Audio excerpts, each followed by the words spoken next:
Et nous reprenons donc nos travaux et nous avons le plaisir d'accueillir Alexandre Sabatou, député, et peut-être tout à l'heure Madame Corinne Narassiguin, sénatrice, pour débattre de la question de l'intelligence artificielle dans le cadre d'une mission d'information créée par la Commission permanente des affaires culturelles et de l'éducation.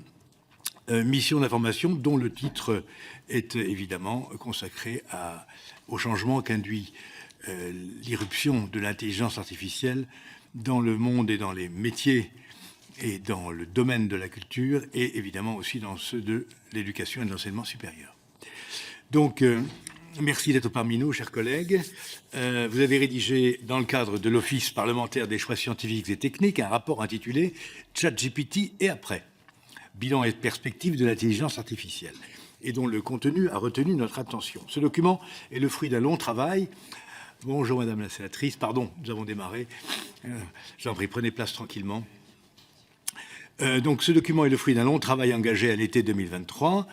Vous y analysez un certain nombre d'enjeux dont certains sont placés au cœur de notre travail. Je pense à la création artistique et à la cognition, donc à la transmission des connaissances. Il nous a donc paru utile que vous puissiez nous exposer le fruit de vos recherches.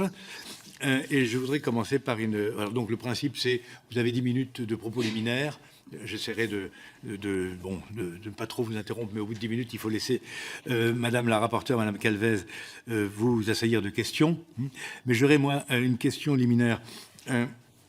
L'irruption de l'IA générative, et notamment son aspect conversationnel, ont créé un fort débat public sur la question de savoir si l'intelligence était intelligente. Et nous avons, depuis quelques auditions, déjà rencontré des points de vue assez opposés, contradictoires, divergents. Certains qui seraient des techno-optimistes considèrent qu'il n'y a pas d'intelligence artificielle et que le mot intelligence, en fait, est un anglicisme qui signifie information. Et que l'IA n'est pas intelligente, elle est simplement un système d'assemblage de données à l'aide d'algorithmes très puissants et en utilisant de big data, c'est-à-dire des milliards et des milliards d'informations. Donc les tenants de cette thèse considèrent qu'il n'y a pas de risque dans la généralisation de l'IA dans la vie publique, dans la vie économique, dans la vie scientifique et culturelle, puisque d'une certaine manière, l'homme garde la main. En plus, il est souligné parfois que l'accumulation des données du big data trouve une limite objective, c'est-à-dire que lorsque tout aura été téléchargé, si je puis dire, il n'y aura plus de sources nouvelles, sauf dans la création humaine précisément. Donc ça, c'est la thèse de ceux qui sont plutôt favorables à l'IA et qui ne voient son arrivée dans nos sociétés pas forcément d'un mauvais œil. D'autres, au contraire, sont purement catastrophistes. On en a eu quelques-uns. Le professeur Savin, par exemple, nous a décrit un monde apocalyptique. Il a parlé de rupture anthropologique. Il nous a appelé à interdire par tous les moyens possibles l'usage de l'IA dans les domaines de la culture et de l'éducation notamment. Il considère que là, d'une certaine manière, l'humanité elle-même est en danger de mort. Alors, sur ces positions très tranchées et que j'ai un petit peu caricaturées, je l'admets, quelles sont, vos conceptions après le travail que vous avez réalisé? Je vous remercie. Merci, Monsieur le Président, Madame la rapporteure. Merci pour cette invitation. Tout d'abord, j'aimerais rappeler le contexte plus en détail où ce rapport sur l'IA a fait l'objet d'une saisine de l'OPEX par l'Assemblée nationale et le Sénat, qui est quand même chose assez rare, pour mettre à jour le rapport Villani qui avait été fait en 2018 et qui, avec l'arrivée de l'IA générative, avait été quasiment rendu caduque. Je précise au tout début de notre intervention également que notre rapport s'est voulu extrêmement général. On n'est pas rentré dans les sujets, donc on va essayer de répondre au mieux à vos questions. Mais le but était vraiment d'éclairer le Parlement sur la technologie et les enjeux qu'il y avait. Donc dans le rapport, on a quand même été assez pragmatique, à savoir qu'on ne voulait pas réglementer la technologie en elle-même, ce qui est voué à l'échec parce que la technologie continuera d'évoluer.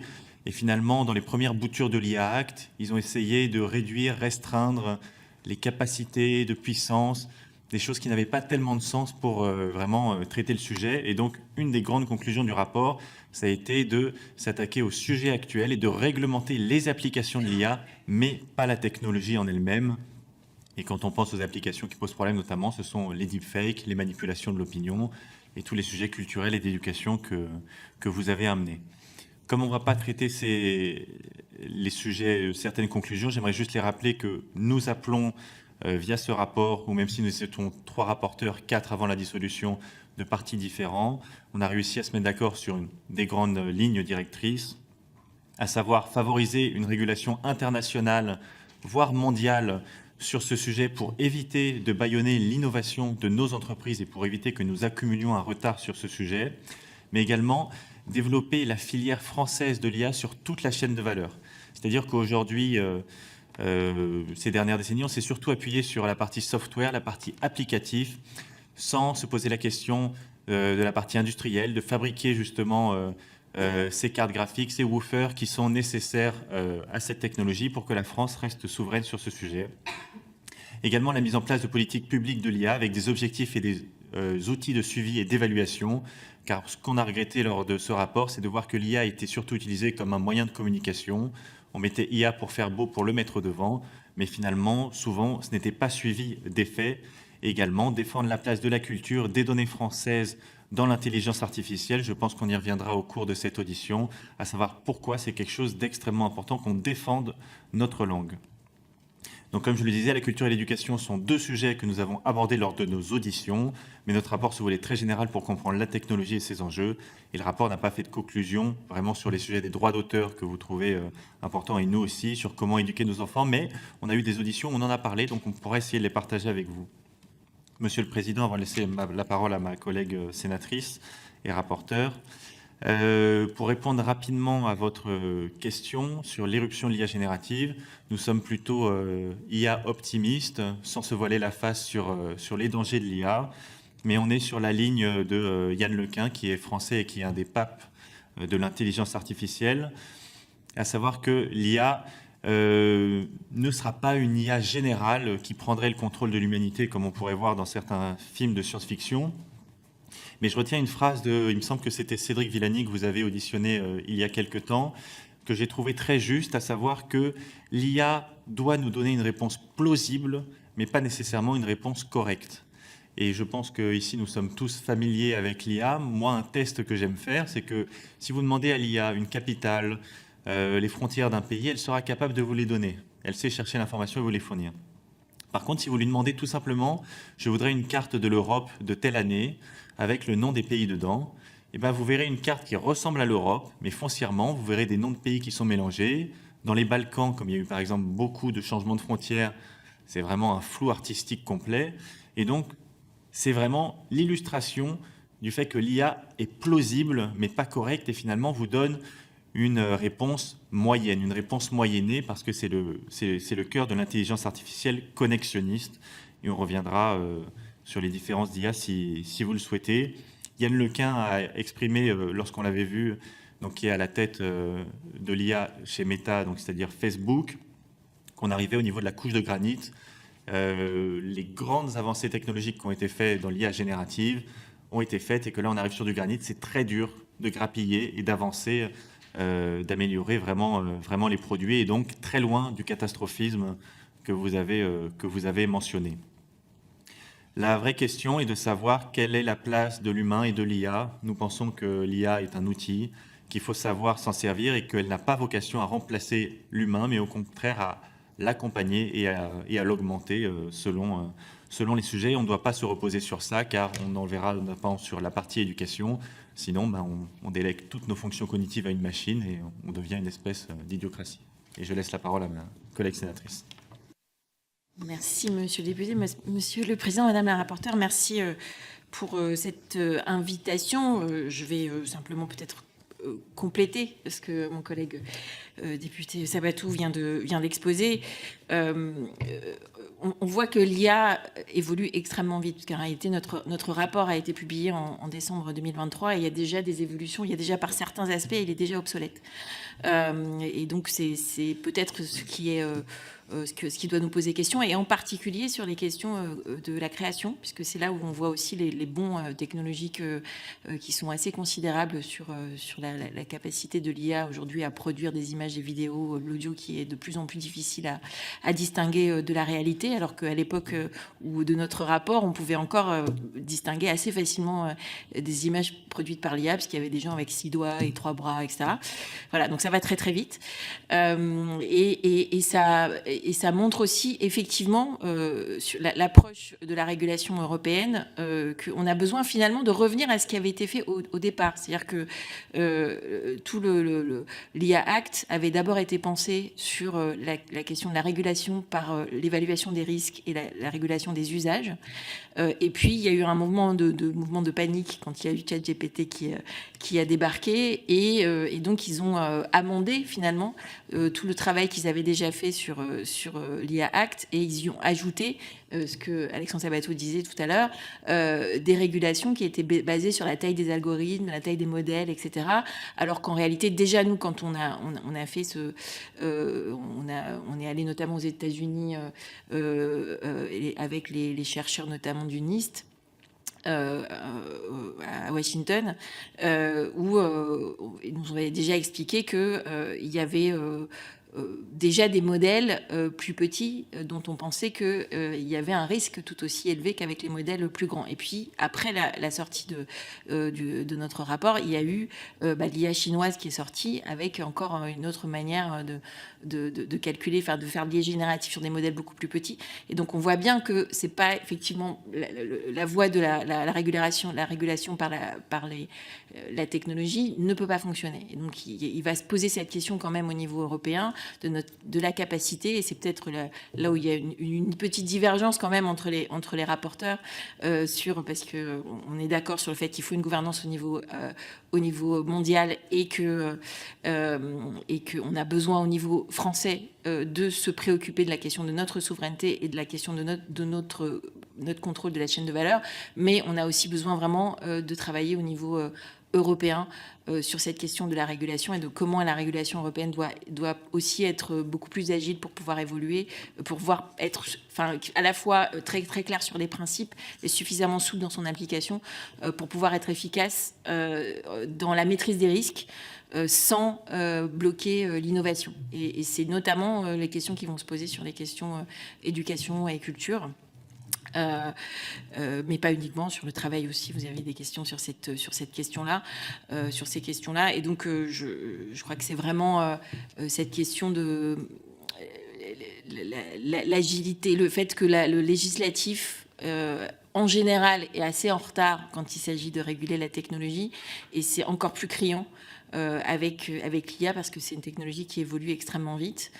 Et effectivement, là où on était tous d'accord, c'est avec cette approche qui est de refuser le catastrophisme. C'est pas de dire qu'il n'y a pas de risque existentiel, il y en a, mais c'est de dire que c'est pas pour tout de suite, en tout cas. Même si là, il y a de nouveau des évolutions, parce qu'il y a beaucoup d'hybridation de technologies différentes d'IA et on ne sait pas très bien où on va avec ça, et que peut-être qu'on commence à avoir peut-être une forme d'intelligence réelle qu'on ne comprend pas, qui est différente de l'intelligence humaine, mais voilà. Mais en tout cas, le fait d'être obsédé par les grandes questions catastrophistes et les univers dystopiques qui font un peu encore science-fiction, c'est qu'on ne regarde pas les risques qui sont juste devant nous. Et c'est ça qu'on a voulu mettre en valeur dans le rapport, c'est de dire qu'il faut être conscient, bien sûr, du fait qu'il y a des risques existentiels, mais qu'il y a beaucoup d'autres risques qui sont juste devant nous, et que si on se préoccupe pas de cela, eh bien, on ne contrôlera absolument plus rien. Et donc, c'est pour ça qu'on a essayé de mettre l'accent sur des sujets qui sont, même si, effectivement, l'OPEX, on ne fait pas de la proposition législative, c'est pas le rôle de l'OPEX de faire de la proposition législative.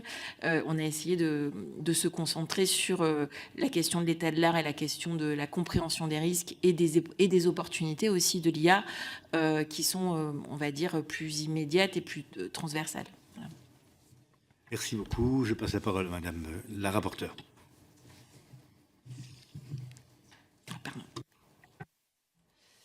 Merci, Monsieur le Président. Chers collègues parlementaires, merci d'avoir rappelé votre travail. Vous l'avez mis en contexte et en soulignant eh bien, que tout allait très vite. Et donc, on apprécie votre recul dessus et votre conscience que tout va très vite.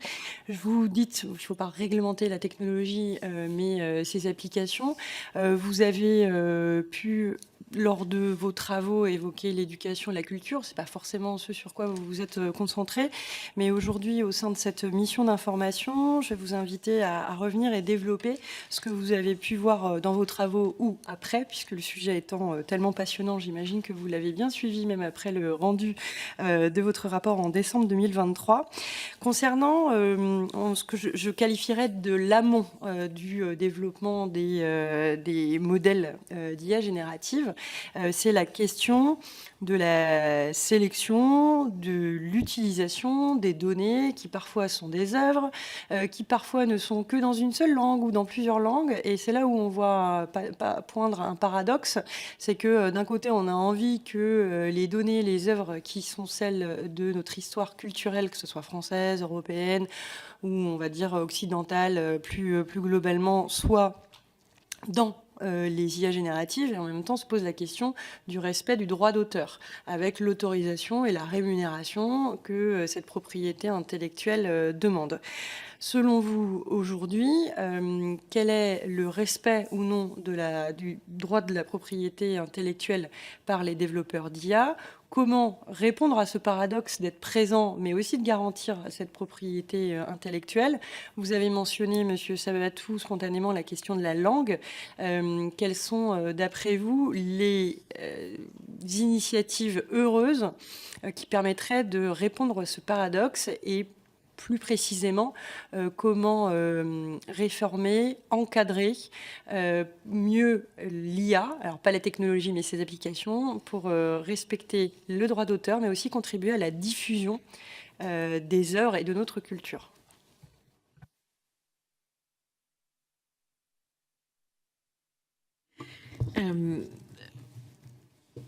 Effectivement, on a depuis le départ, en réalité, depuis le début des IA génératives, ce sujet du respect du droit d'auteur et de deux côtés en réalité, c'est-à-dire à la fois à l'entrée et à la sortie. Et qui est de plus en plus criant justement parce que les IA génératives sont de plus en plus performantes. Je crois qu'aujourd'hui, il y a très peu de respect du droit d'auteur parce qu'il n'y a pas de moyen de le réguler véritablement, que l'IA Act, justement, pour l'instant, au niveau de la Commission européenne, il y a quand même eu une forme de faiblesse de la Commission européenne parce que il y avait une exigence de transparence sur les données utilisées, les données d'entraînement, la transparence sur les données d'entraînement pour pouvoir vérifier le respect du droit d'auteur et éventuellement considérer les possibilités de rémunération des artistes. Et que, en réalité, on n'a pas aujourd'hui d'accord à ce sujet-là. Et il y a une énorme pression des big tech qui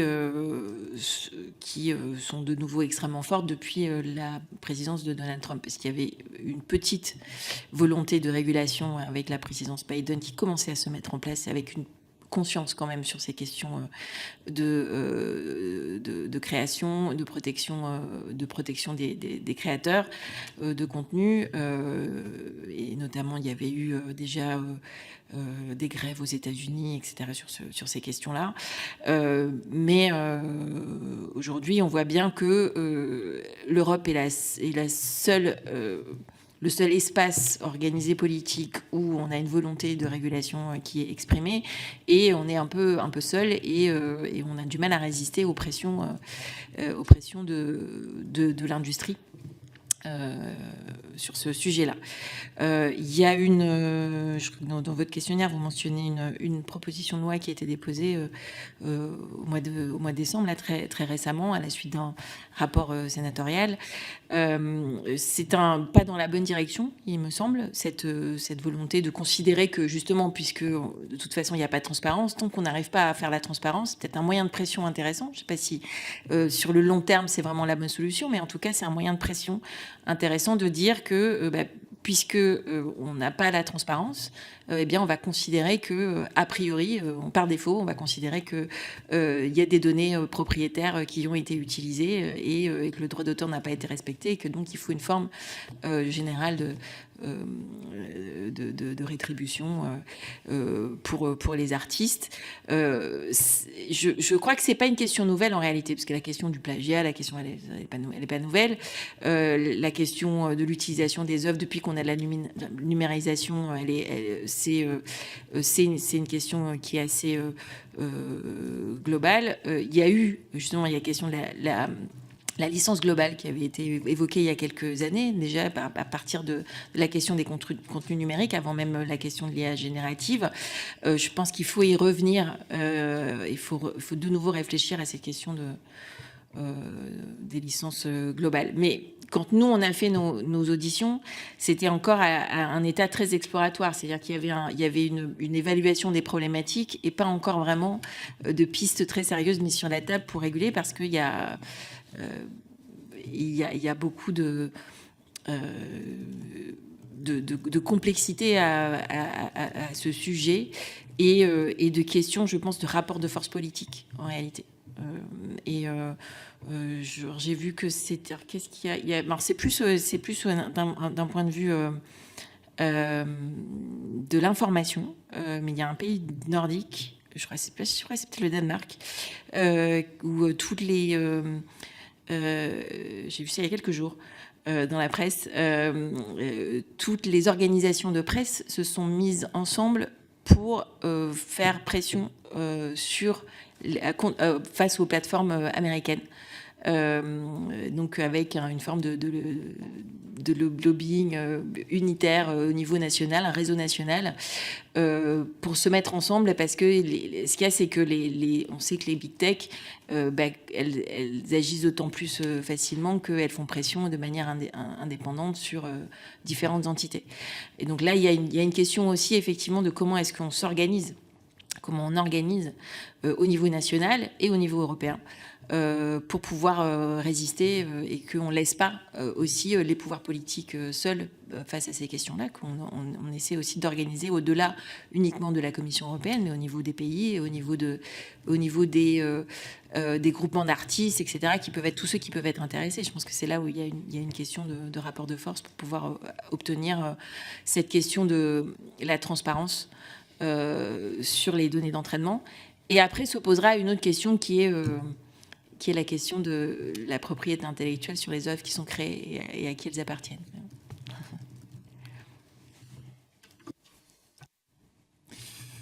Beaucoup de choses ont été dites par ma collègue. Moi, le message que j'aimerais faire passer, notamment dans cette audition, c'est de dire qu'en fait, l'IA n'a pas créé de nouveaux problèmes. C'était typiquement les sujets de droit d'auteur, mais c'est des sujets de plagiat, mais sauf que l'IA l'a rendu extrêmement accessible, extrêmement facile à utiliser. Et donc c'est pourquoi j'aimerais inviter tous nos collègues à se renseigner un peu sur la technologie et à intégrer l'IA dans chaque sujet qui leur tient à cœur, dont celui du droit d'auteur. Moi, je ne suis pas du tout expert dans le droit d'auteur, donc j'aurais du mal à vraiment vous répondre là-dessus. Mais voilà, le constat, il est là, c'est qu'aujourd'hui, il n'y a pas de respect du droit d'auteur qui ont été faits, sauf à quelques exceptions près. Donc il faut vraiment trouver une manière de redistribuer les revenus qui sont utilisés, mais le problème vient de la technologie en elle-même, c'est-à-dire que l'IA générative, qui est une IA connexionniste, personne n'est capable de vous expliquer pourquoi on a eu ce résultat. Pourquoi on a eu ce résultat, quelles données d'entraînement ont été utilisées pour arriver à ce résultat. Donc finalement, même si on écrit à la manière d'eux, on ne sait pas vraiment sur quelles données l'IA s'est appuyée, et donc on ne peut pas avoir un système simple qui dirait avec ce résultat, je redistribue 1% de l'argent qui a été généré à partir de ça à l'auteur de l'œuvre. Donc c'est ça qui est extrêmement compliqué, et donc un point bien important que ma collègue sénatrice a mentionné, c'est la transparence sur les données d'entraînement pour comprendre comment l'IA a été faite, sur quoi elle a pu s'appuyer pour ce faire. Et j'insiste aussi sur le fait que la réglementation doit se faire à un niveau le plus large possible. Pour beaucoup, l'échelon européen est le bon. Je pense que l'échelon mondial, il ne faut pas l'abandonner parce que les IA les plus performantes aujourd'hui sont aux États-Unis et en Chine. Et donc, si on les exclut, finalement, on exclut peut-être 80-90% du marché des IA génératives. J'aimerais insister sur le point de pourquoi c'est important qu'on ait des IA qui s'appuient sur des données françaises. Il faut bien comprendre qu'une langue est complexe, mais une langue, c'est ce que je dirais les métadonnées de la langue. C'est une manière de réfléchir, c'est une culture, c'est une vision du monde, une vision des choses. Donc finalement, une IA qui lit toutes les œuvres françaises va s'imprégner d'une manière de penser à la française, de voir le monde à la française. Et donc si on laisse des IA s'entraîner que sur des données soit orientales en Chine ou anglo-saxonnes aux États-Unis, on va s'enfermer dans des visions du monde qui ne sont finalement pas les nôtres, parce que je crois sincèrement que la France est un pays à part, avec une vision à part. Et donc c'est pour ça, pour répondre à votre question, qu'il faut travailler ces bases de données. On a quand même des archives très conséquentes en France, peut-être pas encore parfaitement numérisées, mais l'INA, pour ne citer qu'elle, a beaucoup d'archives exploitables, que ce soit notamment les vidéos qui pourront servir demain à d'entraînement de nouveaux modèles. Et donc c'est pour ça que j'insiste sur le fait qu'il faut défendre, par exemple, Mistral IA, qui est notre licorne sur les IA génératives, qui est importante parce qu'elle s'est beaucoup appuyée sur des données françaises, donc traduit une manière de penser à la française. Et donc pour que la France réussisse à incarner sa voix dans le monde de demain, dans le numérique, il faut à tout prix qu'on arrive à garder cette société, à l'aider à se développer peut-être. Mais voilà, j'ai vu qu'il s'était un peu délocalisé en Suisse récemment. Voilà, il faut donner les moyens pour que cette société reste en France, pour qu'on puisse peser demain sur l'IA. Merci beaucoup. Si on reste sur la question de l'amont, on pourra ensuite aborder la question de l'aval et du statut de ce qui est généré avec l'IAG. En fait, on sent qu'il y a une invitation de votre part à ce que les acteurs de la culture s'organisent, se regroupent. Vous faisiez mention d'une initiative des organes de presse d'un autre pays européen. Donc, il y a l'idée de pousser de façon armée à une négociation, faire poids. Quel est d'après vous le rôle des parlementaires à pouvoir accompagner ces négociations? Aujourd'hui, il en existe qui sont d'un modèle d'IA avec un organe de presse, c'est assez disparate. Comment le rôle des parlementaires peut se faire d'accompagner à ce que ces accords, ces licences ou ce chemin vers une licence globale s'il le fallait, quel est le rôle des parlementaires en ce sujet?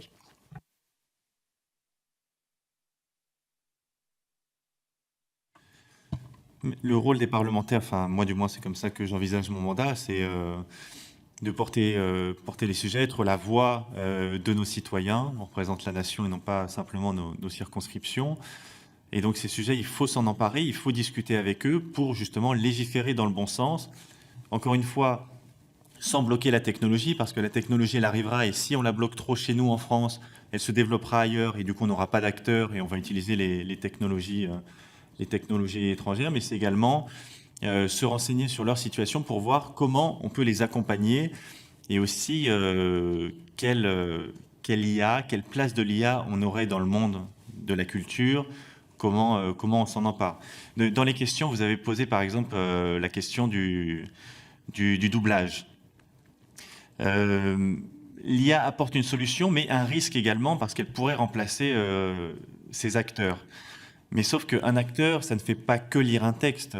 Ça interprète une intention, un sous-texte, une évolution psychologique du personnage. Là où en fait l'IA va faire que imiter des patterns vocaux, mais ne comprendra pas le sens dramatique global. Donc finalement, sur les métiers du doublage, j'ai vu qu'il y avait des associations qui avaient été créées à Allociné. Je crois que vous allez aussi les interroger. Ça ne va pas les remplacer parce que je pense que ces acteurs ont une vraie plus-value comparée à une IA qui serait purement synthétique. Mais derrière, il ne faut pas se voiler la face non plus. Si vous êtes cinéphile ou que vous aimez des films étrangers que vous voulez voir, tous ne sont pas traduits. nous n'avons pas forcément les moyens de payer des acteurs pour tout traduire, et donc l'IA permettra de traduire ou de doubler des films, des séries un peu niches que vous trouverez dans des pays étrangers pour lesquels on ne pourra pas financer des acteurs. Il y a également un aspect marketing pour rester sur les doubleurs, avec certaines voix qui sont connues, comme Christophe Lemoine ou Boris Rélinger, qui pourraient attirer des personnes. On a vu dans des dessins animés qui étaient sortis au cinéma, où ils s'étaient appuyés sur des youtubeurs connus pour faire venir des enfants. Donc c'est vraiment un atout marketing. Et donc je ne crois pas que l'IA va remplacer totalement les voix du cinéma de doublage que nous avons. Mais ça pose la question, vous l'avez mentionné, sur tout ce qui est rémunération. Par exemple, on voit qu'aujourd'hui, on est capable de cloner la voix d'un comédien. Et donc là, tous ces sujets, c'est de voir au cas par cas avec le comédien si il autorise explicitement via un contrat de prêter sa voix pour qu'elle soit réutilisée, la limiter dans un périmètre de temps et associer une rémunération par rapport avec ça. Mais la voix d'un comédien appartient à ce comédien ou à ses héritiers et donc c'est à eux de voir, mais la rémunération doit rester pour les comédiens, parce que sinon, finalement, on tue globalement toute création artistique. Et pour rassurer également, j'ai rarement vu, j'utilise l'IA quotidiennement, j'ai rarement vu des idées de génie disruptif sortir. Comme je vous l'ai dit, c'est quelque chose d'assez moyen. Le monde de la culture a raison de s'inquiéter en partie, parce que dans beaucoup de métiers, comme celui du doublage, sur lequel j'aimerais rester, c'est des métiers assez précaires. On fait par film. Si vous êtes connu, vous arrivez à avoir un cachet. Mais même tout ça, c'est assez peu rémunéré. Et donc, c'est tout ça qu'il faut encadrer. Et derrière, notamment en France, le cinéma est beaucoup subventionné. On peut mettre des conditions à ça, à savoir qu'il n'y ait pas d'usage de l'IA ou autre pour la production des films. Enfin, voilà, le politique, le législateur peut peser de son poids sur ce sujet. Oui, je crois que on a, je disais tout à l'heure, on a besoin qu'à différents niveaux, chacun s'engage, parce que ce sont des sujets qui traversent la société et que personne ne pourra y faire face seule, aucune organisation. Les parlementaires, notre rôle, c'est d'accompagner tout cela, et que ce soit pour la presse ou pour les artistes, ils voient au quotidien comment est-ce que l'IA est en train de transformer leur univers, leur travail, en quoi est-ce que c'est parfois des aides à leur travail, et en quoi est-ce que c'est à l'inverse un risque, une menace pour leurs emplois, ou pour la façon dont ils travaillent, pour leur propre création. Et donc il faut faire avec eux. Il faut, pour pouvoir les défendre, il faut faire avec eux. On a en France toujours défendu le modèle d'une exception culturelle à la française, parce qu'on a toujours considéré, c'est pas qu'il y a une exception culturelle de la culture française, mais c'est qu'il y a en France la considération que la culture est une exception, et qu'on doit considérer la question culturelle de manière totalement différente de ce qu'on peut des autres domaines qui sont commerciaux, alors que la culture est aussi commercialisable. Et donc cet esprit-là, il faut le porter au niveau français, mais il faut pouvoir le porter aussi au niveau européen. Et peut-être, je crois qu'on peut le porter de manière plus forte qu'on a pu le faire dans le passé, au niveau même international. Parce que justement la menace de l'IA est une menace nouvelle, y compris dans des secteurs comme l'industrie hollywoodienne, par exemple, où ils ont pris conscience qu'il y a besoin de protéger les créateurs de manière beaucoup plus forte que ce qu'ils avaient pu considérer jusqu'à présent, même si ça n'empêche pas Netflix aujourd'hui de revendiquer, de faire des scénarios avec de l'IA. Et voilà. Mais on a aussi, je crois, plus dans le grand public, une prise de conscience du fait qu'il y a des choses avec l'IA qui sont exceptionnelles, mais on a aussi besoin de protéger la création humaine. Là, on a vu cet hiver avec cette publicité Intermarché avec le loup qui a explosé dans le monde entier, et notamment parce que c'était une création 100% humaine, ou quasiment. Ça faisait partie aussi de la raison pour laquelle ça a explosé au niveau mondial, non seulement parce que c'était sympathique comme voilà, comme publicité, mais aussi parce que dans ce monde où aujourd'hui on a de l'IA partout, tout d'un coup on a vu quelque chose qui était une création 100% humaine. Et donc on voit bien aussi quand même qu'il y a cette sensibilisation de l'opinion publique, donc il faut aussi pouvoir s'en servir. Et quand on est aussi parlementaire, on doit aussi pouvoir aussi s'appuyer sur ce qui est compris aussi par nos concitoyens et pouvoir travailler avec eux aussi sur ces questions. Parce que eux-mêmes, en tant que consommateurs de l'IA, parfois, c'est comme quand on avait les problèmes de... Enfin, maintenant, il y a eu d'autres modèles qui ont émergé par rapport à la question du piratage de la musique numérique, des contenus numériques, et avec les plateformes toutes les plateformes de streaming qui posent d'autres questions, mais qui ont changé le modèle commercial de la commercialisation de la création, mais aussi parce qu'il y a eu une sensibilisation du grand public sur la question de la spoliation des artistes, finalement. Parce que c'est pas parce que c'est sur Internet que c'est gratuit. C'est un peu le même travail qu'il faut refaire avec l'IA. Et je crois qu'aujourd'hui, on commence à avoir une petite maturité aussi du grand public sur ces questions-là. Il faut pouvoir s'appuyer dessus pour pouvoir aussi adapter, finalement. Je crois qu'on n'a pas besoin de tout réinventer en matière de droit de propriété. C'est comment est-ce qu'on adapte. Moi non plus, je suis pas spécialiste du droit de la propriété intellectuelle, mais voilà, comment est-ce qu'on adapte le droit d'auteur et le droit de la propriété intellectuelle aux évolutions de l'IA aujourd'hui.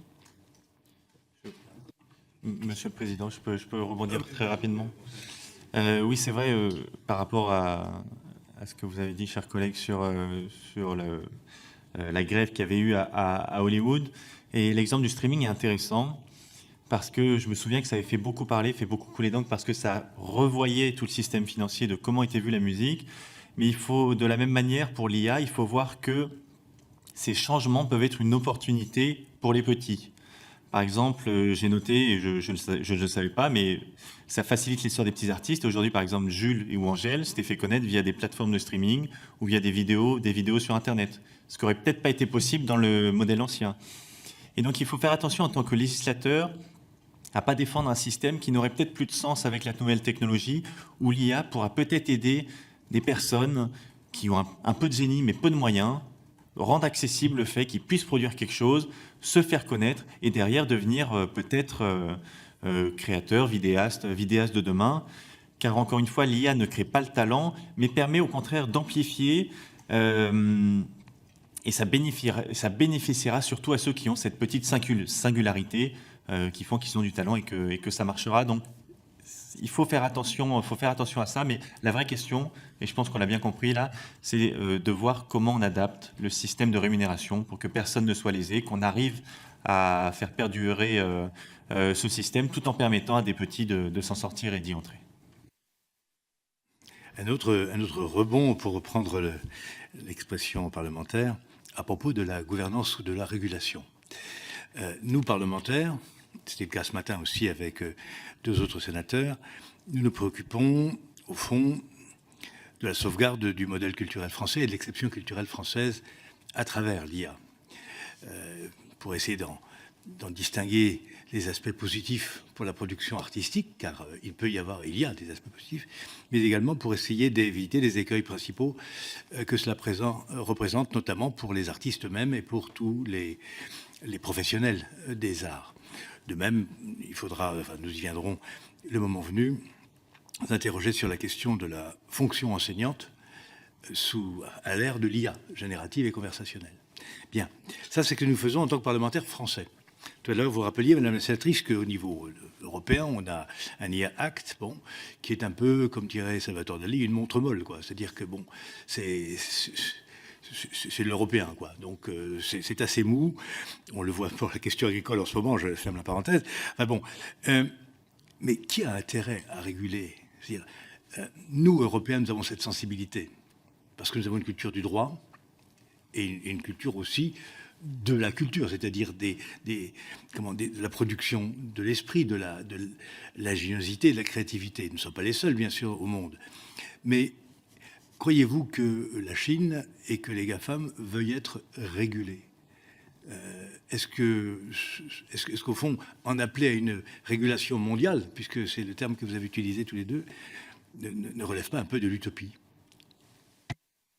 Il y a plusieurs choses. Certaines GAFAM appelaient de leur vœu les régulations, parce que finalement, si vous voulez, c'est des multinationales, donc elles ont les équipes pour le faire et elles savent que ça va tuer la concurrence des petits qui n'auront pas de service juridique pour s'y adapter. Mais ils jouent également un double jeu où ils essaient de passer entre les gouttes. Le problème qu'on risque d'avoir avec une régulation que locale, c'est que certains produits ne seront accessibles qu'ailleurs que chez nous et que ça augmente la productivité là-bas et pas chez nous.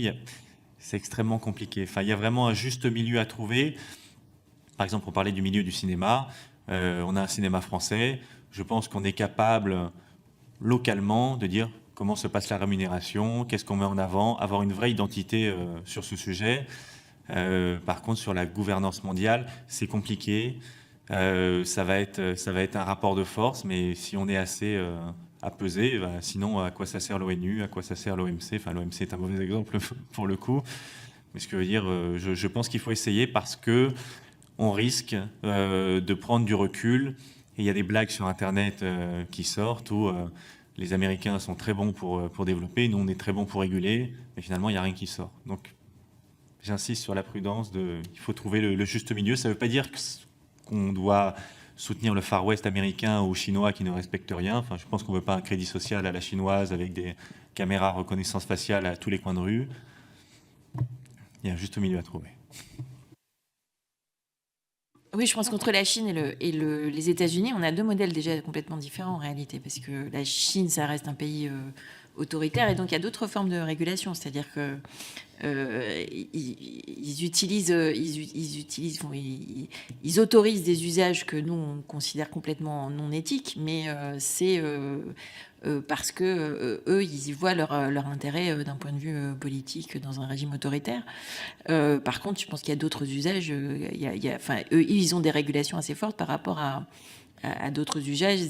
Et d'ailleurs, ils ont pris du temps à sortir de l'IA système expert, qui était, parce qu'ils avaient beaucoup d'IA en réalité dans leur industrie, mais sur des systèmes experts, et ils ont pris plus de temps à passer sur l'IA générative, pas juste parce qu'il y a eu un fossé technologique qu'ils ont dû rattraper, mais aussi parce que il y avait une question de savoir comment eux, ils allaient contrôler quelque chose qui leur paraissait, pour le coup, l'IA générative assez vite incontrôlable. C'est-à-dire... et donc ça, pour eux, c'est quand même un énorme sujet. Aux États-Unis, ce qu'on a quand même ressenti quand on était là-bas et qu'on a discuté on échangeait avec y compris ceux qui sont dans les à OpenAI ou sur Anthropic, etc. Ils étaient en réalité quand même assez demandeurs de régulation. Effectivement, parce que, étant déjà là, prêts à s'adapter, ça leur permettait peut-être d'être effectivement faire sur le marché ce qu'ils ont pu faire aussi quand on a fait le RGPD et que ça a d'abord profité aux grosses entreprises en réalité, qui avaient les capacités de se mettre en conformité. Mais aussi parce qu'en réalité, ils savent qu'il y a quand même une inquiétude dans la population sur les risques qui sont associés à l'IA. Et que comme en plus aux États-Unis c'est un pays de procès, et finalement pouvoir dire que c'est pas eux qui ont inventé une norme de sécurité, que ils suivent une norme qu'on leur impose, c'est aussi une façon de se dédouaner si jamais il y a un problème en disant mais non, mais moi on a fait on est conforme, voilà. Et donc il y a quand même et y compris, c'était aussi ce qu'on avait compris de l'état d'esprit dans lequel l'executive order de Biden sur la mise en place d'une première forme de régulation aux États-Unis se mettait en place, c'est-à-dire y compris en accord avec les big tech américaines, avec les GAFAM, parce qu'ils se rendaient compte qu'il fallait quand même pouvoir dire, parce qu'il y a quand même cette question de l'IA de confiance, qui finalement est un atout marketing aussi. Et donc voilà, donc il y a un peu cet entre-deux, c'est-à-dire qu'ils veulent bien un peu de régulation, mais pas trop, parce qu'ils veulent quand même pouvoir expérimenter, innover sans être trop embêtés. Et puis surtout, ils veulent dicter la régulation qui leur convient. Voilà. Donc c'est pour ça que nous, au niveau européen, on a intérêt, parce qu'on on a un marché qui est quand même un énorme marché, et quand même à la fin, on voit bien que finalement le RGPD est devenu une norme qui s'est un peu imposée partout, parce qu'une fois qu'il faut s'adapter au marché européen, on réinvente pas la roue dans les autres marchés, quoi. Voilà. Donc on a un enjeu à définir quel est le bon niveau de régulation au niveau européen. Donc effectivement sur les risques et les usages par rapport aux questions éthiques, aux questions de respect de l'état de droit, aux questions de responsabilité sociale et responsabilité environnementale. Oui. Merci beaucoup. Alors, pour rebondir sur vos propos, c'est vrai qu'il y a eu un éveil des acteurs de la tech à tout ce qui est respect du droit de la propriété intellectuelle pour revendiquer que eux ne se fassent pas copier par leurs concurrents. Et c'est vrai ils l'utilisent parfois en disant c'est mon secret des affaires, je ne vais pas vous livrer ma recette. Et du coup, ça les éveille un peu à être plus attentifs au respect des autres, parce qu'ils se disent que eux, c'est aussi leur capital qui est en jeu. J'aimerais maintenant partir sur l'éducation, avec une première question qui rejoint la question de l'éveil et de l'interpellation des citoyens sur les enjeux de l'intelligence artificielle. On a, il y a quelques années, en 2018 en Finlande, une initiative qui a été lancée par le gouvernement et les entreprises finlandaises qui était d'éduquer, en tout cas de sensibiliser 1% de la population finlandaise aux enjeux et aux principes de l'IA. Cette initiative s'est trouvée au cœur de la présidence finlandaise du Conseil de l'Union européenne, puisqu'ils ont pu donner ces éléments qui s'appellent Elements of AI dans plusieurs langues. Est-ce que vous avez eu connaissance de cette initiative? Qu'en pensez-vous sur cette question de l'éducation de la population en général et pas seulement des plus jeunes d'entre nous? Oui, oui, on en a entendu parler et on s'en est même... c'est dans une de nos recommandations, justement, parce qu'ils ont quand même réussi le coup de force de former 1% de leur population avec ce module. Pour moi, la formation, et pour nous, je pense, sans te trahir, la formation est peut-être l'une des choses les plus importantes à faire. Parce qu'on ne fera pas de révolution technologique de l'IA sans prendre le peuple par la main pour l'emmener pour la faire. Parce que le but de ces formations, c'est de démystifier l'IA. Vous l'avez dit en propos introductif, il y a encore les images de la science-fiction avec Terminator, beaucoup de films qui alimentent ces craintes. Et donc, dans l'esprit populaire, c'est important qu'avec ces formations, on arrive à expliquer ce que peut faire l'IA et ce dont elle est incapable. Et je pense qu'avec le rapport qu'on a fait, les discussions qu'on arrive à avoir, le fait d'en parler le plus possible aux gens en les formant, on arrivera justement à faire ça, à démystifier et à comprendre que, je pense qu'on en reparlera notamment au niveau de l'emploi, on sera capable de leur expliquer que non, l'IA ne vous remplacera pas directement, mais elle vous servira pour être meilleur, pour traiter plus de dossiers, pour gagner du temps, peut-être finir plus tôt, ou du moins, comme vous aurez travaillé plus sur la même plage horaire, logiquement, vous devriez être payé plus. Bon, on sait que ça ne se passe pas nécessairement comme ça, mais la formation est essentielle et j'insiste sur le fait qu'il faut former toute la population. Je pense qu'au niveau de l'éducation, donc que ce soit primaire, secondaire, études supérieures, c'est nécessaire, mais également former les gens qui travaillent, parce qu'il n'est pas question que quelqu'un qui est rentré sur le marché du travail à 35 ans soit lésé pendant 20 ans et n'ait pas de carrière, mais également les adultes et les retraités. Moi, je suis assez effaré. Enfin, il y a des deepfakes qui sont quand même assez grossiers.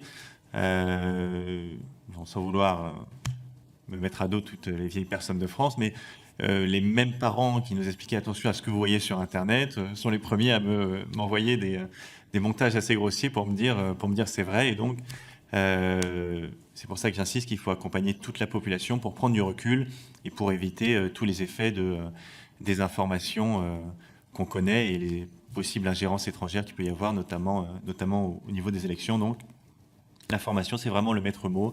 Il ne faut laisser personne de côté, étudiants, retraités, actifs. Tout le monde doit y passer pour bien comprendre et accompagner cette révolution et ce changement. Pourriez-vous revenir sur les... Ah pardon, vous vouliez compléter. Oui, non, juste, effectivement, je crois on a une population qui, de quasiment tous âges aujourd'hui, utilise l'IA. Enfin, il y a plein de gens, même de tous âges, qui demandent à ChatGPT des choses et qui, effectivement, ne comprennent pas comment ça marche, ne se rendent pas compte du taux d'erreur qu'il y a, parce qu'ils ne comprennent pas ce que c'est le mode le probabiliste des IA génératives. Et donc ça, c'est vraiment un sujet aujourd'hui qui est qu'il y a beaucoup de gens qui utilisent de l'IA. Alors, il y en a qui le disent et il y en a qui ne le disent pas, encore plus dans le travail. C'est la question de l'utilisation d'IA cachée. Et donc, cette question de la formation, cette question de l'éducation à l'IA depuis le plus jeune âge est extrêmement importante. Le modèle finlandais, c'est effectivement un modèle sur lequel on s'est appuyé pour faire des propositions. On voit bien que, comme l'IA va très vite, c'est vraiment une question d'expliquer les fondamentaux, finalement, pour que chacun aussi comprenne comment les choses évoluent. Mais il y a aussi un aspect qui est, quelque part, d'un travail toujours à recommencer, parce que ça va très vite. Il y a un aspect qui est nouveau avec l'IA par rapport aux autres technologies, ça va être vrai aussi en particulier vrai dans le monde du travail, c'est le fait que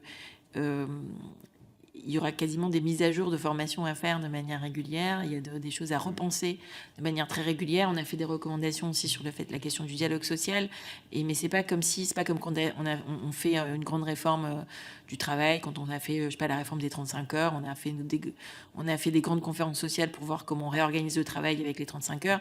Avec l'IA, on ne peut pas faire ça juste une fois. En fait, il faut en faire très régulièrement, parce que très régulièrement, ça va bouleverser la manière dont on pense, dont on travaille, dont on réfléchit, dont on interagit.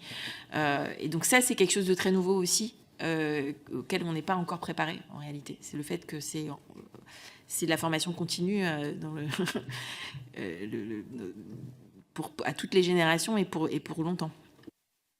Ouais, c'est la question de l'éducation tout au long de la vie. Pourriez-vous peut-être revenir sur les avantages de l'IA pour que vous identifiez en matière d'acquisition des connaissances et d'apprentissage? Quelles pourraient être les applications concrètes et vertueuses, là pour le coup, de l'IA ou de l'IA générative dans le champ scolaire? C'est plutôt sur l'éducation scolaire et sur l'enseignement supérieur. Sur le monde du travail, on le laissera un peu de côté, même si j'y accorde beaucoup d'importance. Mais déjà, voilà, quelles sont les utilisations vertueuses que vous identifiez pour nous permettre d'acquérir des connaissances et d'apprendre? Alors, on a un peu abordé ce sujet de manière, comme on l'a dit, de manière très générale dans le rapport. Donc, on a eu des échanges intéressants, notamment à San Francisco avec Everyone AI, qui est un petit groupe de chercheurs, de chercheuses d'ailleurs, essentiellement des Françaises, qui sont basées à San Francisco et qui travaillent sur l'impact en particulier de l'intelligence artificielle, donc sur le développement des enfants. Et donc leur développement neural. Et donc à la fois il y avait les aspects positifs et les aspects risques par rapport à ces choses-là, et notamment le fait qu'il faut faire très attention au côté risque, à la difficulté pour les enfants de faire la différence entre le monde virtuel et le monde réel. C'était déjà le cas, même avec du virtuel assez grossier, type jeux vidéo en 3D, où quand même, quand on est adulte, on sait que c'est pas vrai. Mais quand on est enfant, c'est beaucoup plus compliqué. Donc un jeu vidéo, un enfant trop jeune, si on lui explique pas que quand il vole dans un jeu vidéo, c'est juste un jeu et c'est virtuel, peut-être que demain il va monter sur le toit et décider qu'il s'est volé. Donc c'est quand même un peu dangereux. Voilà. Et donc ça, cette question-là, c'est encore plus exacerbé par le réalisme de ce que peut produire l'IA aujourd'hui, et donc l'incapacité de différencier le virtuel du réel. Donc ça, c'est le premier risque. Et le deuxième risque, c'est le fait que si l'IA est utilisée trop tôt, ça peut devenir une béquille, et donc on est incapable d'apprendre à penser par soi-même sans demander d'abord à l'IA ce qu'on doit penser. À l'inverse, il y a de vraies opportunités, justement. Si on sait utiliser l'IA, si les éducateurs savent utiliser l'IA à bon escient, qui est que c'est beaucoup plus facile de produire des contenus pédagogiques qui sont adaptés aux particularités d'un enfant, et en particulier pour l'école inclusive, pour des personnes, des enfants avec des difficultés d'apprentissage spécifiques, avec des handicaps, etc. Et donc finalement, ça peut être une manière pour des enseignants de gérer des classes avec des niveaux homogènes et des personnes avec des élèves avec des particularités, des différences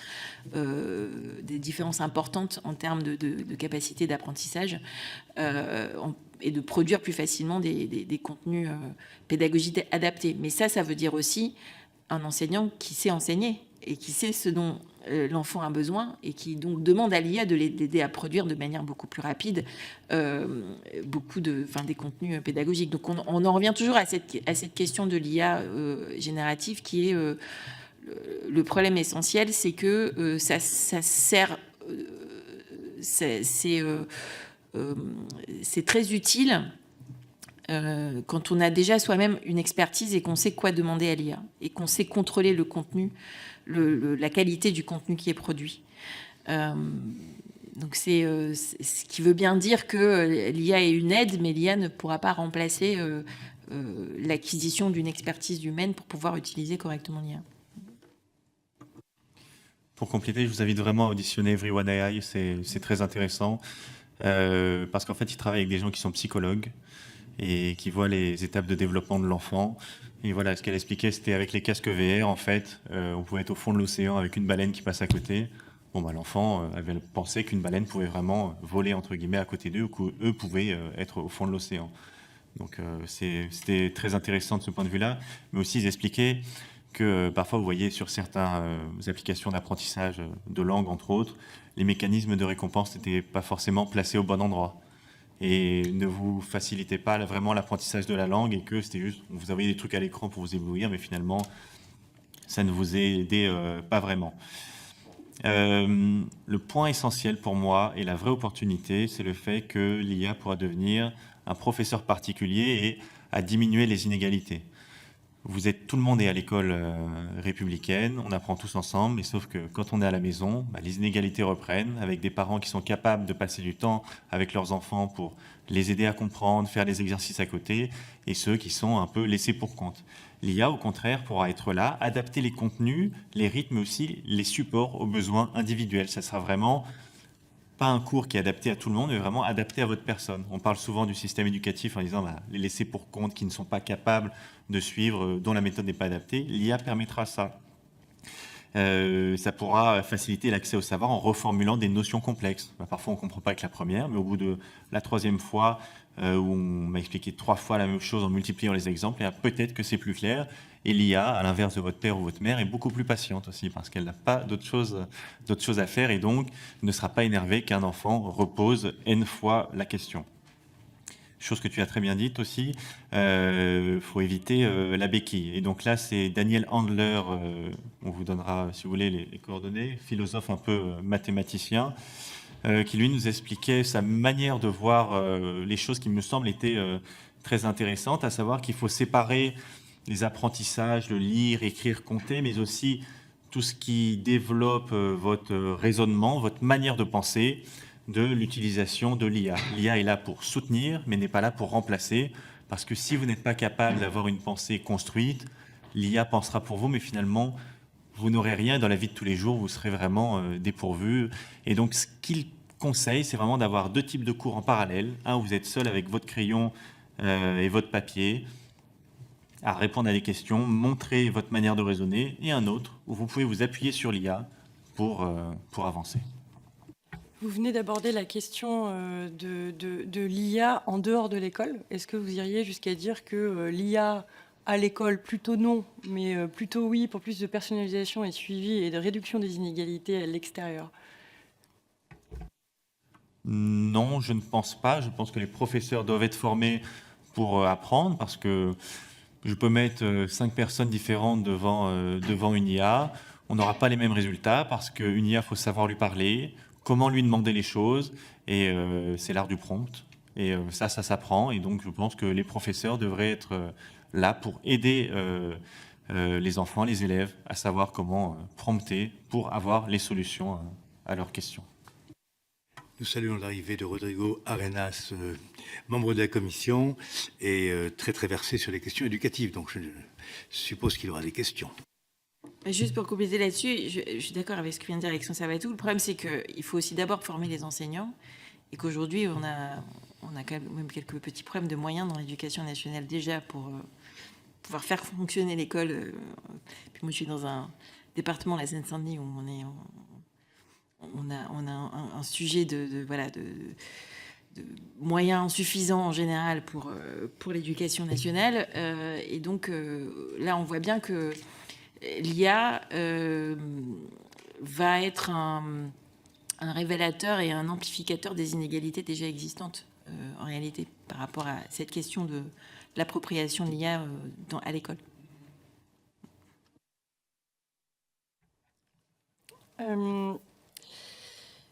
En matière d'enseignement supérieur et de recherche, donc là, on est sur une mission d'information sur l'intelligence artificielle et les connaissances. Les universités, les grandes écoles produisent de la connaissance. Quelles sont les opportunités offertes par l'IA de créer ces connaissances et de les diffuser ?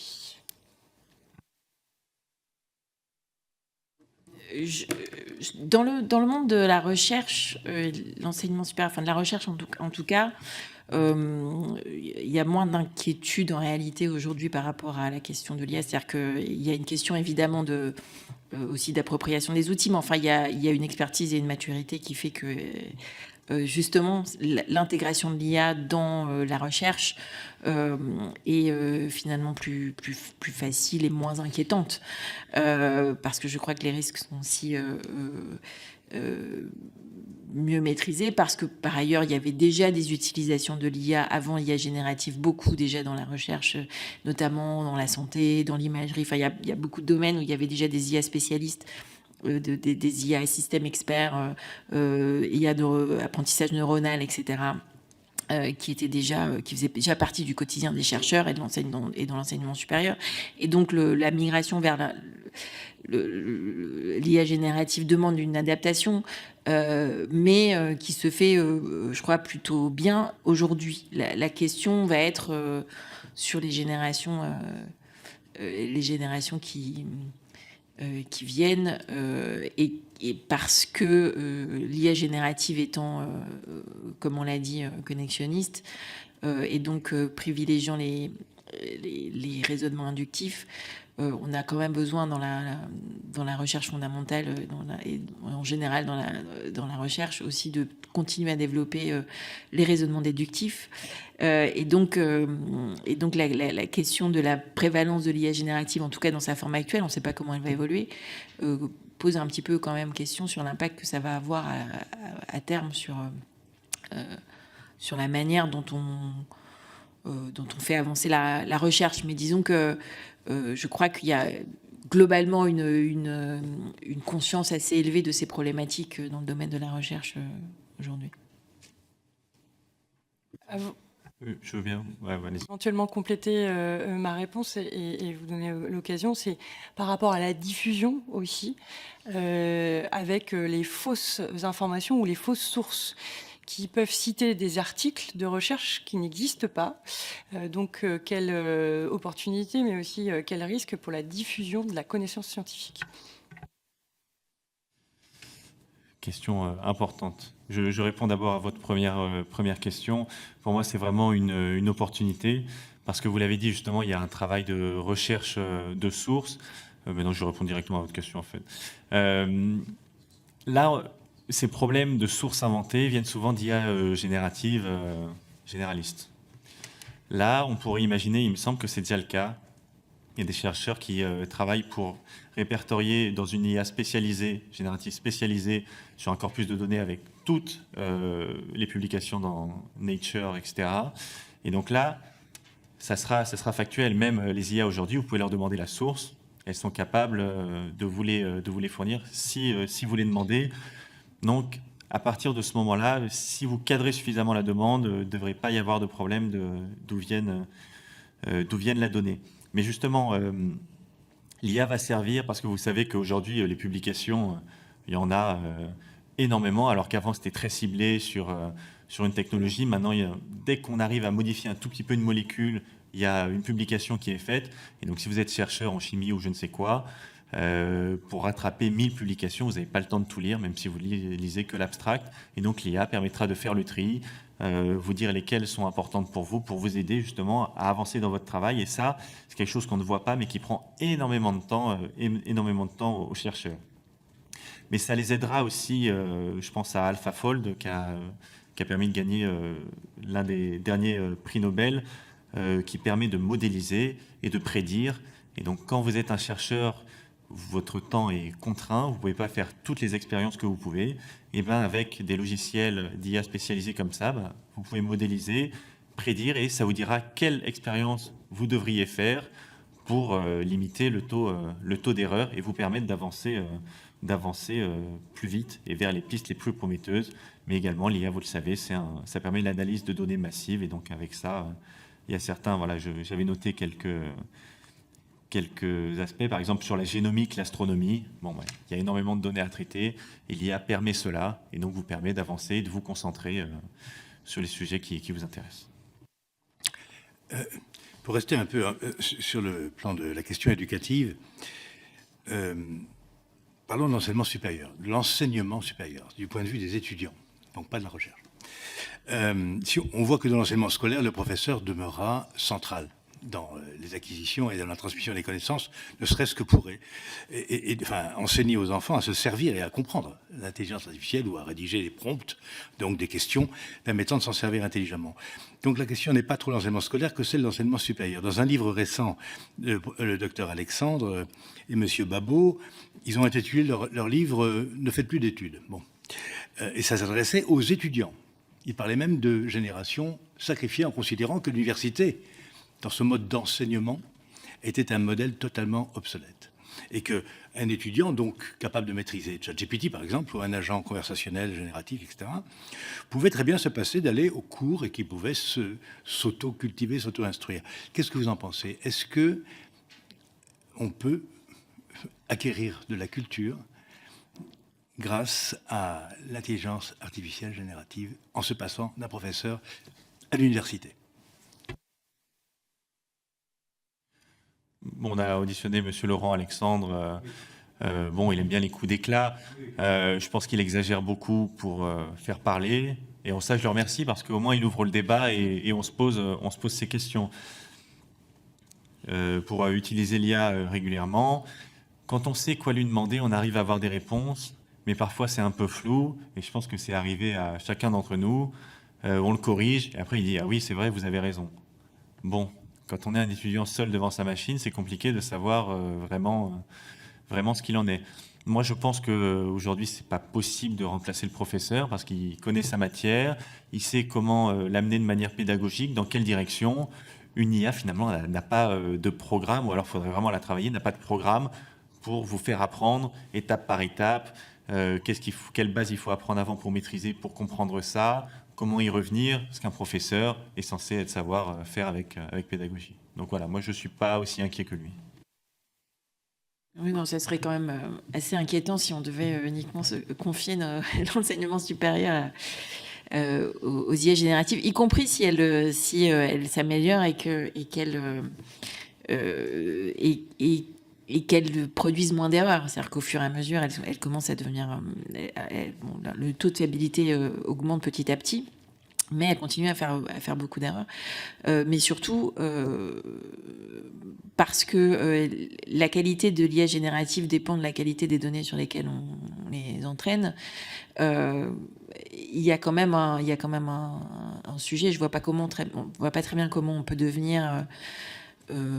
acquérir des compétences suffisantes, pointues dans un domaine particulier pour pouvoir pour exercer un tel ou tel métier, uniquement en s'entraînant tout seul avec de l'IA sans avoir un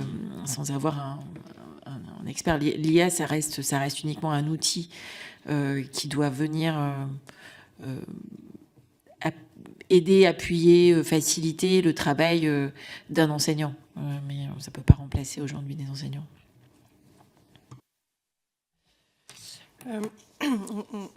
On pourrait avoir des débats justement sur la différence qu'on a entre le rapport d'un professeur avec sa classe de 25 élèves en CP et puis un professeur en cours magistral devant 400 élèves qui l'écoutent plus ou moins et avec lesquels il n'interagit pas forcément beaucoup.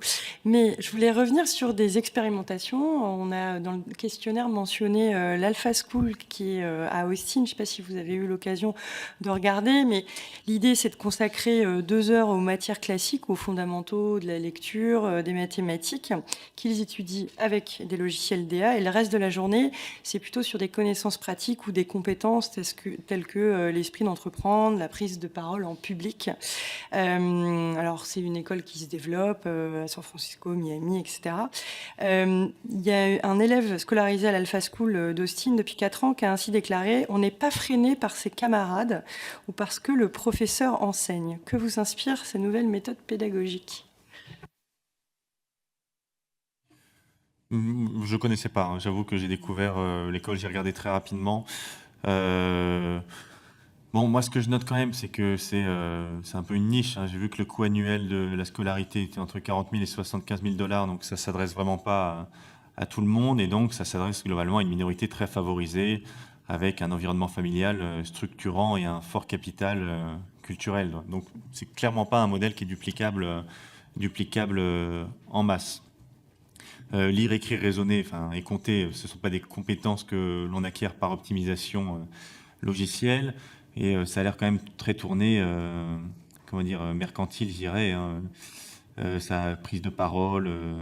Bon, voilà, je ne suis pas sûr que ça soit vraiment transposable dans le public. Après, ce qu'il faut rappeler aussi, c'est que l'école, c'est aussi un lieu d'apprentissage du cadre commun, d'apprendre la vie en société. Et donc ça, c'est pas oublié. Donc je ne pense pas que le futur qu'on doive rêver pour l'école, c'est chacun dans une cabine avec un professeur particulier pour avancer. Oui, je ne connaissais pas non plus, hein, j'ai regardé. Pour avoir vécu longtemps aux États-Unis, ça ne m'étonne pas trop. C'est-à-dire que c'est très américain de faire des expérimentations comme ça avec des méthodes complètement révolutionnaires et qui sont basées sur un espèce d'effet de mode tout d'un coup et on bascule complètement dans l'extrême. Alors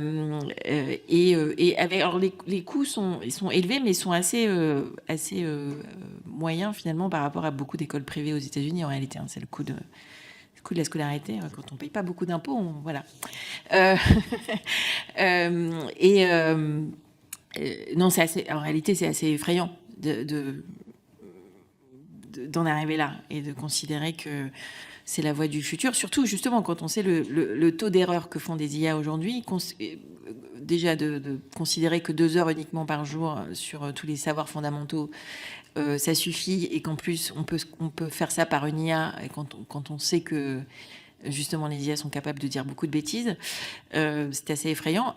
La seule chose qui est finalement un petit peu rassurante, c'est qu'ils estiment quand même qu'il y a quand même tous les autres enseignements où a priori c'est avec des êtres humains, c'est quand même des choses qui relèvent beaucoup de l'interaction sociale. Donc ils sont quand même pas oubliés qu'on doit rester on doit garder un minimum d'interaction humaine dans l'apprentissage et l'enseignement. Mais enfin, je crois que c'est vraiment pas je suis pas sûre que ce soit un modèle qui fasse oui, exactement, qui fasse école, qui se propage, qui se diffuse largement aux États-Unis.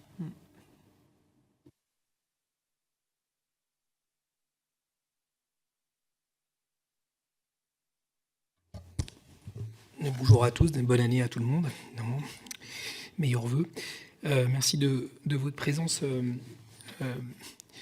Aujourd'hui, l'intelligence artificielle, qu'elle soit générative ou autre, est déjà utilisée par l'éducation nationale. Certes, elle est encadrée, vous avez peut-être eu l'occasion d'en parler, pardonnez-moi de mon retard. Est-ce que vous imaginez, est-ce que vous pensez, est-ce que vous avez évalué la préparation de l'école française à cette évolution technologique incontournable, au-delà de la formation des enseignants ? Parce que dans l'école, il n'y a pas que les enseignants qui font l'école, il y a aussi les associations, les parents d'élèves, tout ce qui fait ce qu'on appelle la communauté éducative, que ça plaise à certains ou pas, ça existe et ça permet d'éduquer un enfant. C'est une loi française depuis 2015, la loi de la coéducation. Donc à partir de là, étant donné que nous sommes dans le temps de la loi, nous allons la respecter. Est-ce que vous pensez qu'aujourd'hui, l'école a pris ce chemin de sa transformation, non pas de son adaptation, mais de son intégration d'une évolution technologique aussi majeure que l'a été l'imprimerie en son temps ? Juste pour préciser, voilà, notre rapport sur l'intelligence artificielle était quand même très général. C'est plutôt nos positions qu'on exprime sur des sujets aussi précis. Il me semble qu'il y a des choses qui sont en train d'être faites pour sensibiliser les élèves, il me semble, au primaire à l'intelligence artificielle, les classes de 4e, seconde aussi pour les aider à ça. C'est un premier pas. Je pense que la marge de progression est immense. Après, voilà, vous connaissez très bien les sujets éducatifs, il y a énormément de sujets. Est-ce qu'il y a suffisamment de moyens qu'on peut y allouer pour le faire ? Je n'en mets pas ma main à couper. Voilà, dans la vision qu'on a défendue et qu'on a mis en avant, il y a des changements à faire qui peuvent être faits, il ne me semble pas à grands coups, mais ça demandera une vraie stratégie et un vrai chef pour fixer un cap, pour faire ce changement, et ça sera pas facile. Oui, je crois assez globalement ce qu'on a noté dans le rapport, c'est l'absence de stratégie nationale sur beaucoup de sujets, et dans l'éducation, ça en fait partie en réalité, et que il y a des initiatives, mais qui sont toujours, on a l'impression qu'on reste toujours au milieu du gué. On fait 2-3 trucs et puis on s'arrête là, et il y a pas de stratégie globale aujourd'hui suffisante, clairement. Ce matin, nous avions Cédric Villani, que vous avez mentionné notamment pour son travail sur la stratégie nationale de l'IA. Et parmi ses regrets, au-delà de la question de l'égalité femmes-hommes ou encore du niveau européen, il y avait l'éducation. Et lui recommandait ce matin qu'il y ait une initiation généraliste à la programmation pour les élèves de primaire et de collège. Or, aujourd'hui, si je veux programmer, j'ai juste à demander à un agent conversationnel de m'établir les lignes de code que j'aurais mis du temps à le faire. Est-ce que c'est encore utile d'être initié de manière généraliste à la programmation, au codage ? Moi, je pense que oui, peut-être pas dans le sens expert, mais au moins comprendre toute la partie algorithmie, c'est-à-dire la manière de réfléchir pour arriver à ce résultat, comprendre ce qu'une machine peut faire. Même moi, en tant que député, je me suis servi pour faire un peu de VBA sur Excel pour mieux faire. Et je savais exactement quoi demander à l'intelligence artificielle. J'avais réfléchi à l'algorithmie, et c'est lui finalement qui m'a fait le code derrière. Mais je pense qu'au niveau de la structure, c'est important d'être capable de lui parler et de comprendre comment c'est fait pour avoir un résultat correct. Mais je ne pense pas qu'il faille faire des experts développeurs de tous les primaires, ça servira à rien, mais au moins comprendre. Oui, c'est plus une question une forme de culture générale sur le fonctionnement des algorithmes et les bases du code pour que chacun comprenne, parce qu'aujourd'hui, il y a un sujet. De toute façon, on a un sujet boîte noire avec les IA aujourd'hui, qui est un énorme. Enfin, les IA génératives, y compris chez les. Enfin, ça fait partie des énormes sujets de recherche pour le coup. On a besoin là de mathématiciens très très pointus pour essayer de comprendre exactement comment fonctionnent finalement ces IA génératives en réalité, parce qu'on continue à s'interroger sur la manière dont en réalité produit tous ces résultats. Donc on voit bien, et les codeurs, les meilleurs utilisateurs de l'IA pour coder sont des codeurs eux-mêmes en réalité, parce qu'ils savent quoi demander. Donc oui, si c'est pour faire un petit site internet, effectivement, on peut demander à ChatGPT, mais enfin, si on veut faire des choses un peu plus compliquées, c'est mieux de comprendre les bases du code quand même. Rodrigo Arenas. Oui, merci. Pour préciser un peu ma question de tout à l'heure, vous avez abordé dans votre rapport les questions stratégiques, notamment des des aspects un peu anxiogènes aussi, non pas que je sois angoissé, loin de là, mais de comment est-ce que la France décroche en fait par rapport notamment aux grands pays qui ont développé des instances. Pour cela, aux États-Unis, d'un point de vue privé, comme les GAFAM, etc., en Chine, c'est un autre modèle, et en Russie, encore un autre. Ça pose évidemment des problèmes démocratiques et des biais que nous connaissons et contre lesquels nous devons être alertés. Mais quand je vous dis ça, c'est que nous sommes en ce moment en train d'engager, en tout cas le président de la République est en train d'engager la France dans le fait de retirer les outils numériques des élèves. Et du coup, ça devient un peu en contradiction avec l'idée de s'approprier une technologie. Je précise dans mon propos qu'il n'est pas besoin d'utiliser une machine électronique pour apprendre à coder, puisqu'il y a beaucoup de méthodes qui sont faites avec du bois, tout simplement, avec des petites boules. C'est quelque chose qui est assez connu pour celles et ceux qui, comme nous intéressons à l'éducation. Donc, j'en fais pas un obstacle technologique d'ailleurs. J'aimerais bien avoir votre avis là-dessus. Comment est-ce que vous imaginez concilier le fait que la France et l'Europe, d'une certaine façon, se dotent d'une stratégie émancipatrice, puisque le codage n'est pas forcément privé. D'ailleurs, le début des codages était partagé et libre. Donc, il y a une vision à avoir là-dessus. Quelle serait la vôtre?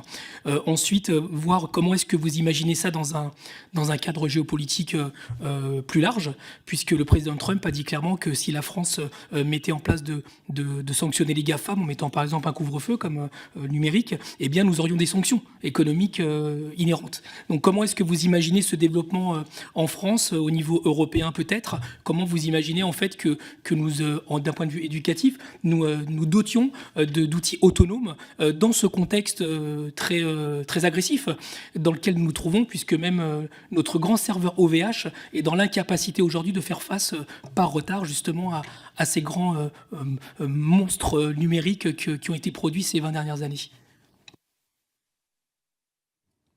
Comme tu veux. Beaucoup de questions, chers collègues.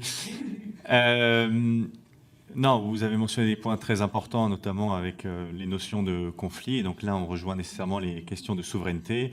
Et donc, oui, tous les collègues rapporteurs étaient d'accord pour qu'il y ait une IA souveraine qui soit développée. Pourquoi pas une IA propre à l'école, qui ne donne pas les réponses tout de suite, mais qui emmène les élèves en les challengeant et en parlant avec eux.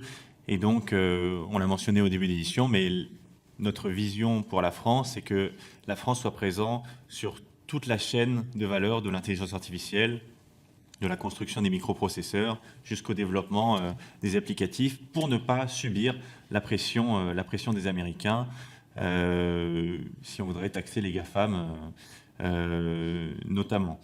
Ce qu'on a regretté dans le rapport, c'est que l'IA a fait le fruit de beaucoup d'effets d'annonce, mais finalement, peu de choses ont suivi. Le président Emmanuel Macron a joué de sa notoriété, du fait qu'il développait la Startup Nation, c'est vraiment quelque chose qui lui était associé.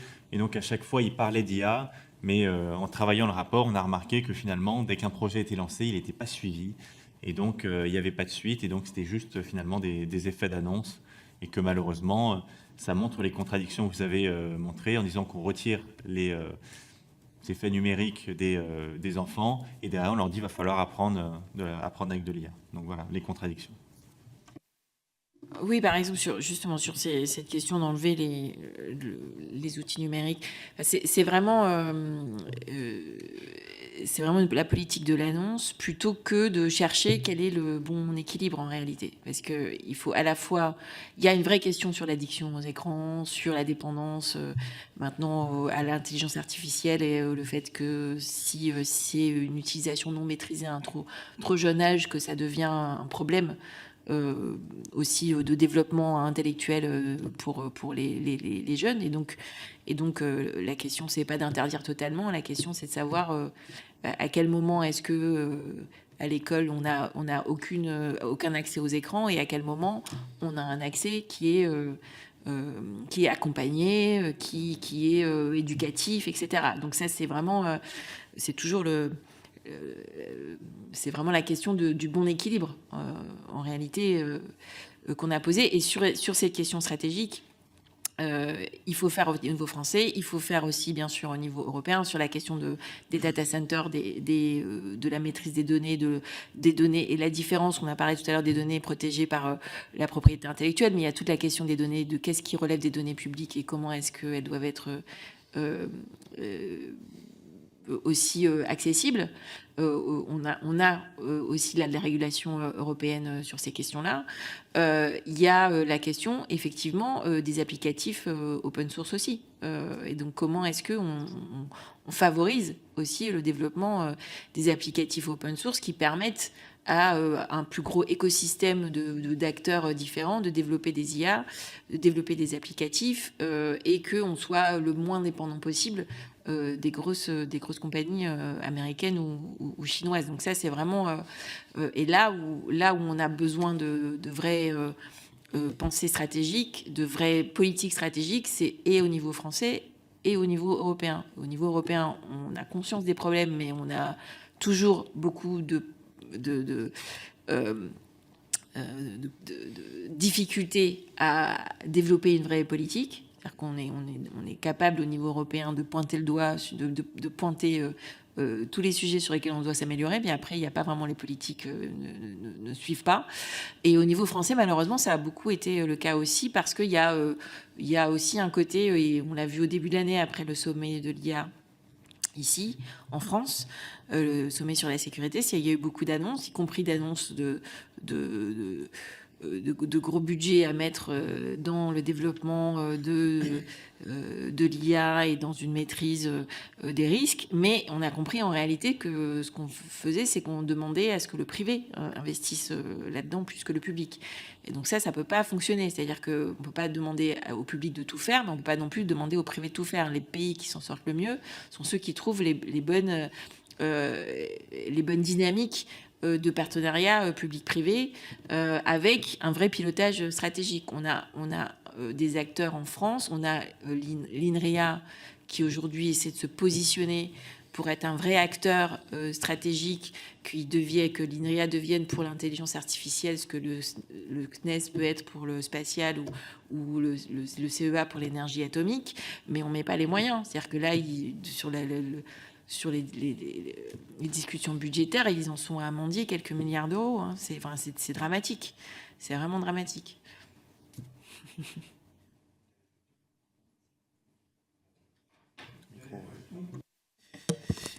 Merci pour vos réponses. Je fais partie d'un groupe qui critique énormément la politique budgétaire sur le CNRS, donc je pense qu'on a l'air d'être en phase là-dessus. En tout cas, ce que ça conditionne comme méthodologie de recherche liée au crédit que vous dites là. Ma dernière question sera plus toujours sur les questions éducatives. On sait que l'intelligence artificielle, mais l'Internet d'une façon générale, a tendance au niveau des langues, à privilégier les bases de données qui sont alimentées par les locuteurs. La langue de la République constitutionnellement est le français, mais il s'avère que l'histoire de France est longue et qu'il y a des régions qui ont leur langue locale, leurs coutumes locales, leurs traditions locales. Et nous avons justement la chance, je pense que c'est une chance, en tout cas ça n'engagera peut-être que moi, d'avoir la représentation nationale et des compatriotes sur tous les continents, en tout cas sur tous les océans. Donc à partir de là, nous avons tendance à oublier que justement nos compatriotes qui sont dans d'autres océans ou même au sein de l'hexagone, des frontières hexagonales, ont aussi des langues différentes. Et est-ce que vous pensez que cet investissement dont vous parlez doit aussi s'orienter pour que les bases de données qui se développeraient, en l'occurrence, fassent en sorte que ces langues soient représentées, voire peut-être surreprésentées pour que les algorithmes ne les effacent pas ? Parce que nous avons une vraie difficulté aujourd'hui, notamment avec les applications qui viennent du groupe Google, qui tend notamment avec les traducteurs automatiques à effacer les langues quand elles n'ont pas assez de locuteurs parce qu'il n'y a pas les bases de données pour cela. Donc évidemment, je pense à nos compatriotes bretons, basques, corses, franc-comtois, tout ce qui a fait l'histoire de la langue française, qui évidemment, je ne vais pas l'apprendre ici, à sa longue, selon métissage. Nous parlons aujourd'hui une langue qui n'est pas celle d'il y a 20 ans, et fort heureusement, c'est une langue est vivante et il faut l'accepter comme telle. Donc comment est-ce que vous pensez qu'on peut avoir cet équilibre dont vous parlez, madame, et peut-être monsieur aussi, entre la langue officielle qui est le français, mais aussi les langues régionales et locales qui existent, dans le cadre d'une intelligence artificielle qui, dans son fonctionnement algorithmique et d'alimentation des bases de données, aura tendance à les faire disparaître?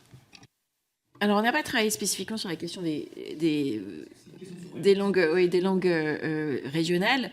On avait quand même mis l'accent sur le fait que il y avait une prédominance évidemment des IA entraînées sur des modèles de l'anglais.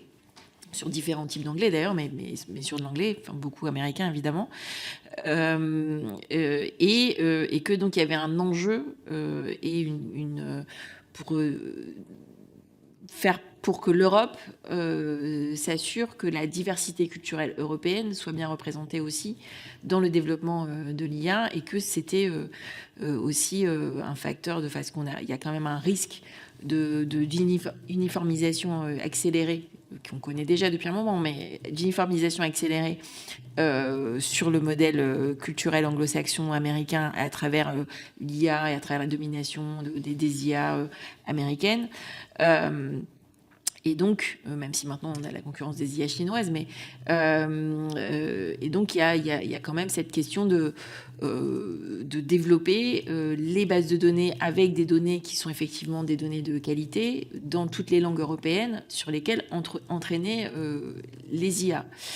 Je pense que cette question, elle est reproductible effectivement au niveau français pour les langues régionales, mais là, il y a une question aussi de massification des données disponibles en réalité numérique. Donc ça, c'est un enjeu différent, parce que autant chaque pays de l'Union européenne peut mettre à disposition des données dans sa langue officielle pour qu'on puisse favoriser l'entraînement d'IA sur toutes les langues européennes, autant sur les langues régionales. Selon les langues régionales en question, on va avoir un problème de disponibilité des données numériques là. Donc là, je pense que c'est la même logique qui s'applique sur le fait que effectivement, on a intérêt à ce que ces données existent et que les IA puissent s'entraîner aussi sur ces langues régionales qui ne doivent pas disparaître. Oui. Très bien, nous arrivons au terme de cette audition. Nous vous remercions, Madame Cavez et moi-même, pour avoir pris de votre temps et pour nous avoir éclairé. C'était un moment très parlementaire et ça nous a bien fait avancer. Je voudrais dire que nous avons eu, d'une certaine manière, un moment conversationnel où nous avons produit ensemble de l'intelligence. En tout cas, il faut l'espérer. Je vous remercie beaucoup.